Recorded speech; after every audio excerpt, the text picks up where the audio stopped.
ciidamada ammaanka ee maamulka Puntland oo xalay howlgal ku sameeyay magaalada Garowe ayaa gacanta ku soo dhigay 3 nin oo loo haysto kiis xasaasi ah oo ku aadan taageerida Daacish. 3 nin ayaa waxaa magacyadooda loo kala sheegay Macaan Cabdiqaadir Cabdisalaan Siyaad, Caamir Cabdi Muuse Cabdi iyo Fahad Maxamed Abshir sida lagu sheegay qoraal ka soo baxay taliska booliiska Puntland.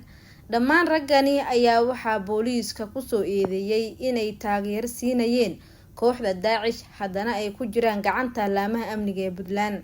Eedeysanayaasha ayaa lagu eedeynayaa in ay ku lug leeyihiin moraal gelin iyo taageersiin kooxda qabaarigta ah.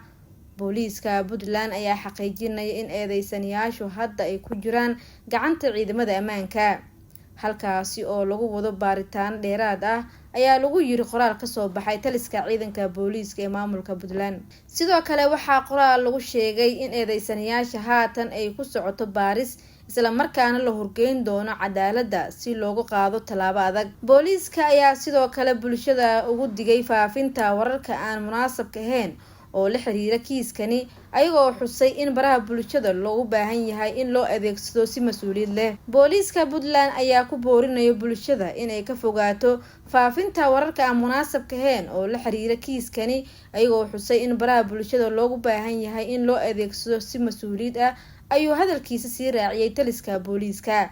Puntland ayaa haatan dagaal adag kula jirta kooxda Daacish oo laga xoreeyay dhulka ballaaran ee ku yaala buuraha gobolka Bari oo ah halka la isku hayo.